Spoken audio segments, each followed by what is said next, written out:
భగవద్గీత 1వ అధ్యాయము అర్జున విషాద యోగము. అర్జున విషాద యోగము. దాయాదులైన కౌరవులు పాండవుల మధ్య మొదలవ్వబోతున్న గొప్ప మహాభారత సంగ్రామ యుద్ధభూమి యందు భగవద్గీత చెప్పబడింది. ఈ భారీ యుద్ధానికి దారితీసిన పరిణామాల యొక్క వివరణాత్మక వర్ణన ఈ పుస్తకం యొక్క ఉపోద్ఘాతంలో భగవద్గీత సమయ పరిస్థితి అనే భాగంలో చెప్పబడింది.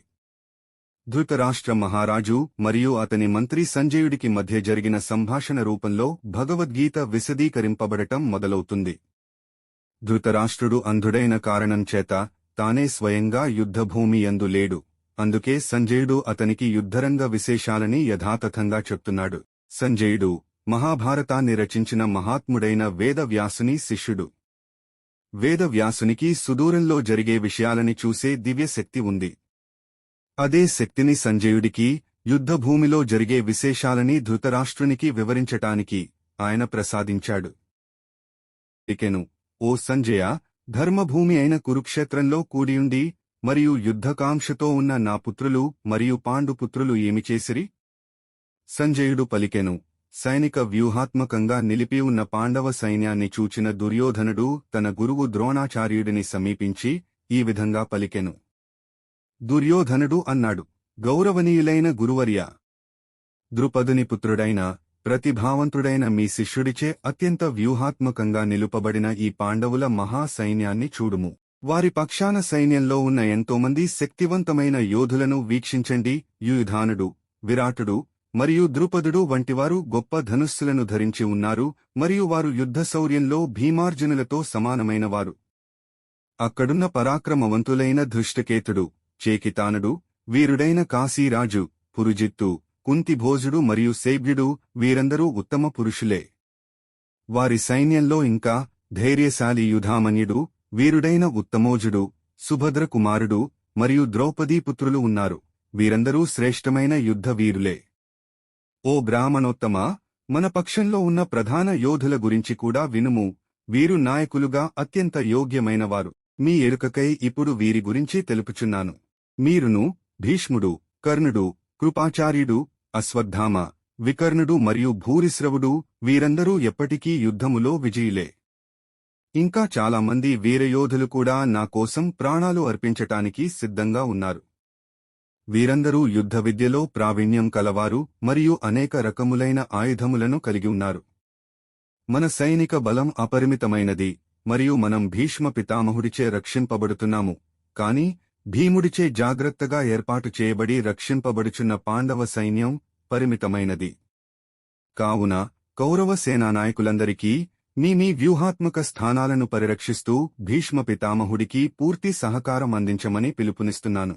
అప్పుడు కురువృద్ధుడు, మహోన్నత మూలపురుషుడైన భీష్మ పితామహుడు సింహంలా గర్జించాడు మరియు తన శంఖాన్ని పెద్ద శబ్దంతో పూరిస్తూ దుర్యోధనుడికి హర్షమును కలుగచేసెను. ఆ తరువాత శంఖములు, డోళ్లు, ఢంకాలు, భేరీలు మరియు కొమ్ము వాయిద్యములు ఒక్కసారిగా మ్రోగినవి మరియు వాటన్నిటి కలిసిన శబ్దం భయానకముగా ఉండెను. ఆ తరువాత పాండవ సైన్యం మధ్యలో నుండి తెల్లని గుగ్లములు పూంచి ఉన్న ఒక అద్భుతమైన రథంలో కూర్చుని ఉన్న మాధవుడు మరియు అర్జునుడు తమ దివ్య శంఖములను పూరించారు. హృషీకేశుడు పాంచజన్యం అనబడే శంఖాన్ని పూరించాడు మరియు అర్జునుడు దేవదత్తాన్ని పూరించాడు. గొప్పగా భుజించేవాడు, అత్యంత కష్టసాధ్య కార్యములను చేయనట్టి భీముడు పౌండ్రం అనబడే బ్రహ్మాండమైన శంఖమును పూరించెను.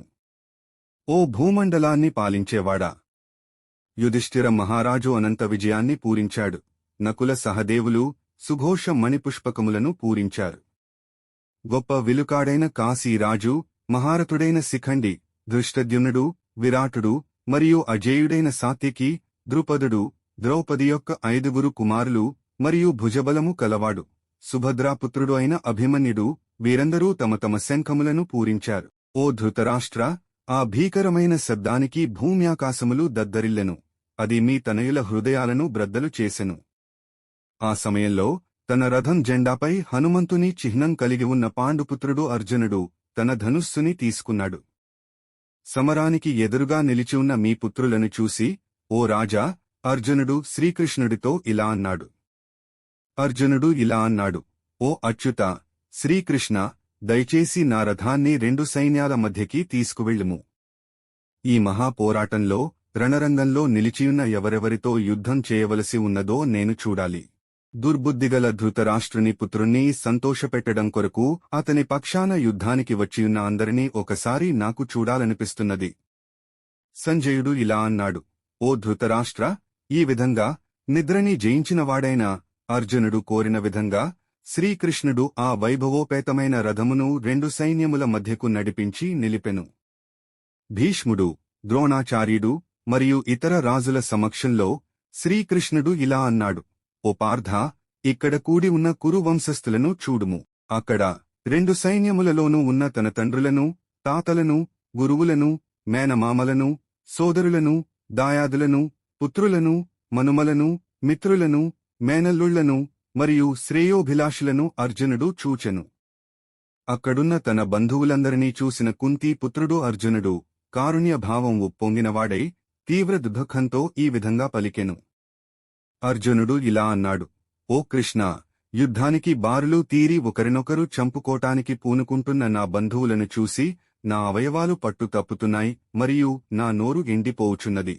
నా శరీరమంతా వణుకుచున్నది, నా వెంట్రుకలు నిక్కబొడుచుకుంటున్నాయి. నా విల్లు, గాండీవం చేజారిపోతున్నది మరియు నా చర్మమంతా మండిపోవుచున్నది. నా మనస్సు ఏమీ తోచని స్థితిలో అయోమయంగా తిరుగుతున్నది. ఇక నన్ను నేను స్థిరంగా ఉంచుకోలేకపోతున్నాను. ఓ కృష్ణ, కేసి రాక్షసుడను సంహరించినవాడా, అంతటా అశుభ శకునములే కనపడుతున్నాయి. ఈ యుద్ధంలో సొంత బంధువులనే చంపుకోవటం వలన మంచి ఎలా కలుగుతుందో నేను చూడలేకున్నాను. ఓ కృష్ణ, నాకు విజయం కాని, రాజ్యం కాని, వాటివల్ల వచ్చే సుఖం కాని అక్కరలేదు. మనం ఎవరికోసమైతే ఇదంతా కోరుకుంటున్నామో వారే మన ఎదురుగా యుద్ధం కోసం ఉన్నప్పుడు రాజ్యంతో కాని, సుఖాల వలన కాని, ఇక ఈ జీవితం వల్ల కాని ప్రయోజనం ఏముంది? గురువులు, తండ్రులు, కొడుకులు, తాతలు, మేనమామలు, మనుమలు, మామలు, బావమరుదులు, ఇంకా ఇతర బంధువులు, వీరందరూ తమ ప్రాణాలను, ధనాన్ని పణంగా పెట్టి మరీ ఇక్కడ చేరి ఉన్నారు. ఓ మధుసూదన, నా మీద వారు దాడి చేసినను నేను వారిని సంహరింపను. ధృతరాష్ట్రుని పుత్రులను సంహరించినను ఈ భూమండలమే కాదు, ముల్లోకములపై ఆధిపత్యం సాధించినా సరే ఏం తృప్తి ఉంటుంది మనకు? ఓ జనార్దన, సర్వభూతముల సంరక్షకుడు, పోషకుడు అయినవాడా, ధృతరాష్ట్ర తనయులను చంపి మనము ఎలా సంతోషముగా ఉండగలము? వారు దుర్మార్గపు దురాక్రమణదారులైనా వారిని సంహరిస్తే మనకు పాపం తప్పకుండా చుట్టుకుంటుంది. కాబట్టి స్వంత దాయాదులైన ధృతరాష్ట్రుని పుత్రులను మరియు స్నేహితులను చంపటం మనకు తగదు.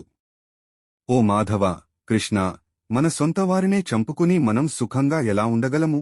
వారి ఆలోచనలు దురాశచే నిండిపోయి బంధువులను సర్వనాశనం చేయటంలోగాని లేదా మిత్రులపై విశ్వాసఘాతుకత్వం చేయటంలోగాని వారు దోషం చూడటం లేదు.